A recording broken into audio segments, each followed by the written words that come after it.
A1 news সর্বদা সত্যের সাথে। আমাদের সঙ্গে জুড়ে থাকতে সাবস্ক্রাইব করুন A1 নিউজ চ্যানেলটি। খবর আপলোডের সাথে সাথে দেখার জন্য পাশে থাকা বেল আইকনটি ক্লিক করুন। আমফান সাইক্লোনে পশ্চিম বাংলার ক্ষতিগ্রস্ত এলাকা পরিদর্শন করতে আজ সকালে কলকাতায় পা রাখলেন মাননীয় প্রধানমন্ত্রী নরেন্দ্র মোদী। ওনাকে স্বাগত জানাতে বিমানবন্দরে উপস্থিত ছিলেন রাজ্যের মাননীয় মুখ্যমন্ত্রী মমতা ব্যানার্জি ও বঙ্গ বিজেপির প্রথম সারির নেতৃত্ব। কলকাতা থেকে তন্ময় ভৌমিকের রিপোর্ট, A1 নিউজ।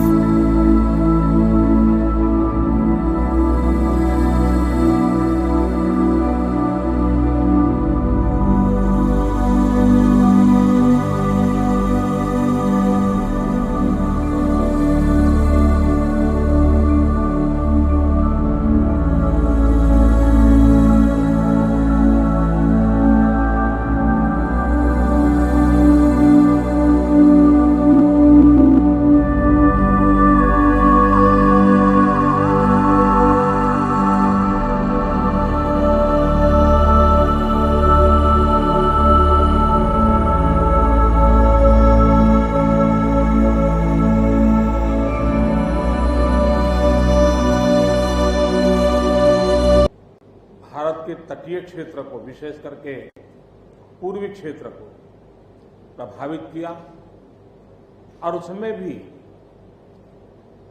सबसे ज्यादा दुष्परिणाम पश्चिम बंगाल के हमारे भाइयों बहनों को, पश्चिम बंगाल के नागरिकों को, यहाँ के संपत्ति को बहुत हानि पहुंचाई है। साइक्लोन की संभावनाओं से लेकर के लगातार मैं इससे संबंधित सभी लोगों से संपर्क में था। भारत सरकार भी सतत राज्य सरकार के संपर्क में थी। साइक्लोन का नुकसान कम से कम हो, इसके लिए जो भी आवश्यक कदम उठाने चाहिए उसके लिए राज्य सरकार और केंद्र सरकार ने मिलकर के भरसक प्रयास किया। लेकिन उसके बावजूद भी करीब करीब 80 लोगों के जीवन हम नहीं बचा पाए। इसका हम सबको दुख है। जिन परिवारों ने अपना स्वजन खोया है उनके प्रति केंद्र सरकार, राज्य सरकार और हम सबकी संवेदनाएं हैं और इस संकट की घड़ी में हम उनके साथ हैं। संपत्ति का भी नुकसान काफी होता है, चाहे एग्रीकल्चर हो, चाहे पावर सेक्टर हो, चाहे टेलीकम्युनिकेशन हो, चाहे घरों का उजड़ जाना हो, अनेक प्रकार का, चाहे वो इंफ्रास्ट्रक्चर का हो, चाहे व्यापार जगत से लोग जुड़े हुए हो, चाहे खेती क्षेत्र से जुड़े हुए, हर किसी को नुकसान होता है। आज मैंने हवाई निरीक्षण करके बारीकी से इस प्रभावग्रस्त विस्तार को मुख्यमंत्री जी के साथ, गवर्नर श्री के साथ दौरा करके उसको देखा है। अभी राज्य सरकार ने और मुख्यमंत्री जी ने विस्तार से मेरे सामने जो भी प्राथमिक आकलन है उसका ब्यौरा दिया है।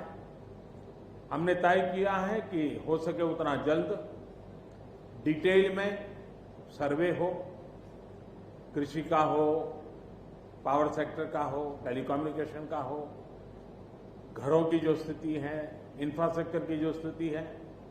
केंद्र सरकार की तरफ से भी तत्काल एक टीम आएगी और वो टीम इन सभी क्षेत्रों में सर्वे करेगी और हम मिल करके रिहेबिलिटेशन हो, रिस्टोरेशन हो, रिकंस्ट्रक्शन हो, उसकी व्यापक योजना बना करके बंगाल की इस दुख की घड़ी में हम पूरा साथ देंगे, सहयोग देंगे और बंगाल जल्द से जल्द खड़ा हो जाए, बंगाल जल्द से जल्द तेज गति से आगे बढ़े, इसके लिए भारत सरकार कंधे से कंधा मिला करके काम करेगी और जो भी आवश्यकताएं होगी उन आवश्यकताओं को पूर्ण करने के लिए भारत सरकार के जो भी नीति नियम है उसका पूरी तरह उपयोग करते हुए पश्चिम बंगाल की मदद में हम खड़े रहेंगे। अभी तत्काल जो इस संकट की घड़ी में राज्य सरकार को कठिनाई न हो, इसके लिए एक एडवांस असिस्टेंस के रूप में 1000 करोड़ रुपया भारत सरकार की तरफ से व्यवस्था की जाएगी। साथ साथ जिन परिवारों ने अपने स्वजन खोए हैं, उन परिवारों को प्रधानमंत्री राहत कोष से 2 लाख रुपया और जिन लोगों को इंजरी हुई है उनको 50,000 रुपये तक की सहायता देने का भी हम प्रधानमंत्री राहत कोष से करेंगे। पूरी दुनिया एक संकट से जूझ रही है। भारत भी लगातार कोरोना वायरस के खिलाफ लड़ाई लड़ रहा है।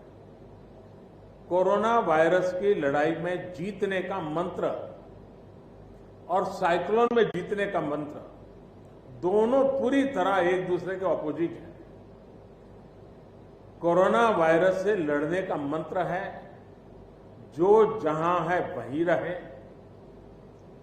जरूरत नहीं हो तब तक घर से बाहर न निकले और जहां भी जाए 2 गज की दूरी बनाए रखे। लेकिन साइक्लोन का मंत्र है कि साइक्लोन आ रहा है, जल्दी से जल्दी सुरक्षित स्थल पर आप शिफ्ट कर जाइए, वहां पर पहुंचने का प्रयास कीजिए, अपना घर खाली कीजिए। यानी दोनों अलग अलग प्रकार की लड़ाइयां एक साथ पश्चिम बंगाल को लड़नी पड़ी है। लेकिन उसके बावजूद भी ममता जी के नेतृत्व में राज्य सरकार ने भरसक प्रयास किया है। भारत सरकार ने भी लगातार उनके साथ रह करके इस संकट की घड़ी में जो भी आवश्यक, जो एडवांस में करने योग्य था, जो उसी समय करने का योग्य था और जो आगे दिनों के करने की आवश्यकता है, उसको भी पूरा करने का हम प्रयास करेंगे।